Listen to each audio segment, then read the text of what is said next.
안녕하세요. 모아바 이현철입니다. 여러분이 자녀를 두고 있는데 우리 애가 초등학교를 이제 곧 들어갑니다. 우리 애를 보니까 똑똑한 것 같아요. 그리고 유치원 때도 이제 공부도 좀 시켰고, 누구나 내가 살고 있는 지역에 가장 사람들이 선호하는 초등학교를 보내고 싶을 겁니다. 그럼 여러분들은 어떻게 해야 되죠? 바로 그 초등학교에 배정이 될 수 있는 아파트로 이사를 가야 됩니다. 그런데 이사를 가려고 하는데 집을 알아보잖아요. 살 생각은 많이 없고 전세나 월세로 가야 되는데 찾아보니까 매물들이 없어요. 매물이 없으면 어떻게 될까요? 이사를 가고 싶은데 매물이 나와 있는 게 없습니다. 우리 애를 그 초등학교를 보내고 싶은데 갈 집이 없는 거예요. 지금은 사실 이런 상황은 벌어지지 거의 않죠. 어디나 뭐 매물이 항상 갈 때쯤이면 한두 개씩은 나오곤 합니다. 그런데 이런 상황이 벌어질 수도 있어요. 왜?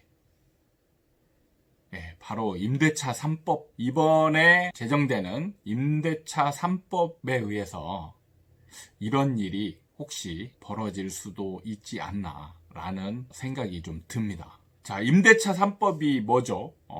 임대차 3법의 가장 핵심은 첫 번째는 전월세 신고제죠. 지금은 의무제가 아니지만 매매처럼 의무적으로 이제 신고를 해야 됩니다. 그게 이제 첫 번째고요. 두 번째는 임대료 상한제죠. 5%로 다음 계약 때 5%로 임대료 상한선이 정해집니다. 5% 이상 올릴 수가 없어요. 그런데 지금의 계약 제도로 이걸 시행하게 되면 2년이면 끝나잖아요. 그럼 2년에 계약이 끝나고 임대료를 올려버리면 되기 때문에 이게 무의미해져요. 그렇기 때문에 필수적으로 가야 되는 게 계약갱신 청구권이죠. 계약갱신을 청구하면서 임대료 상한을 5%로 제한을 하게 되는 겁니다. 그렇게 되면 이제 전월세 시장이 어느 정도 안정화될 수 있을 거다라고 다들 기대를 하고 있습니다. 제가 볼 때도 시행되기 전에는 많은 혼란이 생길 것이고 임대료를 올리려고 하는 임대인도 많을 것이고 여러 가지 일들이 복잡하게 벌어질 거는 같아요. 그런데 시행되고 나면 이제 법으로 강제해버리기 때문에 이제 어쩔 수가 없죠. 이게 뭐 이제 빠져나갈 길이 있는 게 아니고 모든 임대 물건에는 적용이 되기 때문에 이제는 방법이 없습니다. 그런데 문제는 4년 동안 집이 안정이 돼요. 안정이 됩니다. 굳이 이제 집이 비싸서 이사 가야 될 필요성을 못 느끼는 사람들이 많죠. 자, 옛날에는 학군이 좋은 지역은 다른 아파트에 비해서 전세가가 좀 세기 때문에 이제 우리 애가 학교를 졸업하게 되고 다른 학교를 가게 되면 굳이 이 아파트에 살지 않아도 되는 것이죠. 그런데 살까 말까 고민을 하는데 임대료가 다른 데보다 비싸. 그렇게 되면 여기를 이제 필수적으로 떠나게 되는 상황들이 벌어졌던 거예요. 굳이 여기 오래 있을 필요가 없으니까. 그런데 임대료가 안 올라. 그러면 여기가 살기는 좋잖아요.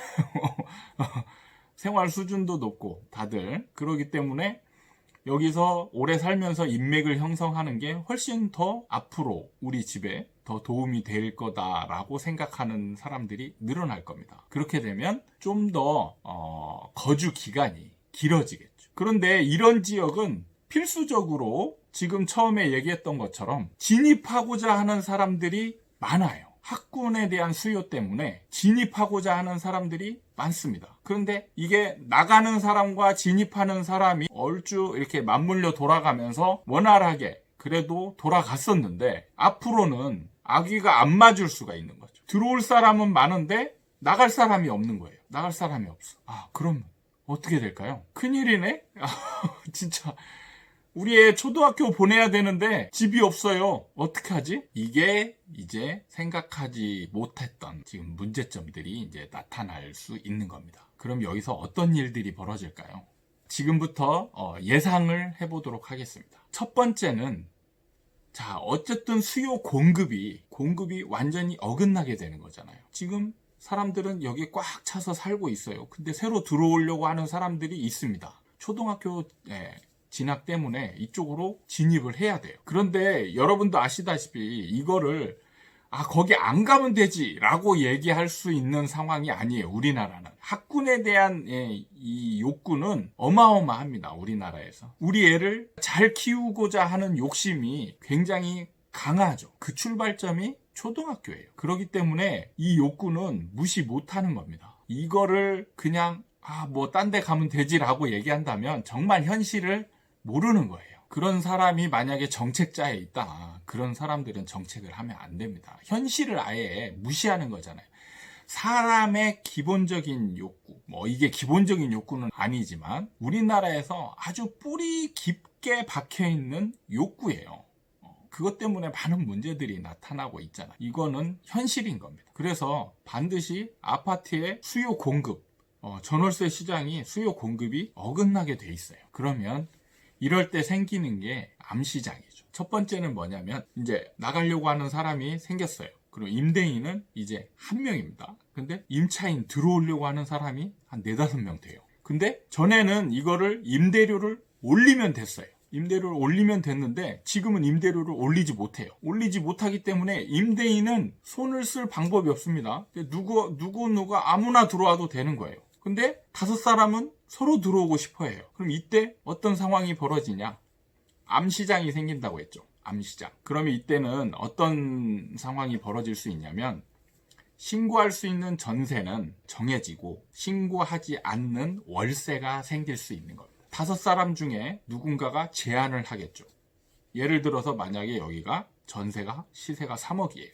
다 3억에 들어오는데 누군가 한 사람이 나는 3억에 들어오는데 너한테 10만 원을 더 줄게. 그런데 임대인은 나 10만 원 못 받아. 이게 월세로 치면 상한되는 거기 때문에. 그러면 임차인은 이거 신고하지 않으셔도 됩니다. 그냥 우리끼리의 둘만의 계약인 거예요. 따로 계약. 월세 계약이 아닌 그냥 내가 10만 원 주겠다 이거죠. 신고하지 않는 반전세. 이게 생길 가능성이 많아지는 겁니다. 두 번째는 그나마 지금 첫 번째는 어쨌든 들어갈 집이 나온 거잖아요. 근데 두 번째는 정말 아예 없는 경우. 아예 없으면 어떻게 될까요? 못 들어가죠. 그럼 못 들어가면 어떻게 되죠? 들어갈 자리를 찾아야 되죠. 그러면 굳이 여기 있지 않아도 되는 임차인을 찾아서 임차인에게 이제 거래를 하는 겁니다. 임차인과 거래를 하게 되는 거죠. 그러면 기존에 있던 임차인에게 웃돈을 주고 들어가야 되는 상황이 벌어질 수 있는 겁니다. 일종의 권리금이죠. 세입자끼리 거래하면서 생기는 암묵적인 거래. 이거는 권리금입니다. 그 자리에 있음으로 인해서 받아갈 수 있는. 지금 이게 생기면 정말 임대인들은 열받을 거예요.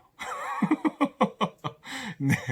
근데 이게 생길 수 있어요. 그런데 이런 상황이 생길 수 있을 것 같습니다. 이게 그 2+2로 이제 끝나니까 조금 약할 수 있는데 만약에 이 기간이 길어지면 길어질수록 이 권리금 시장이 형성될 가능성이 아주 높아지는 거예요. 지금 아마 이런 얘기하는 분들은 아무도 없을 겁니다.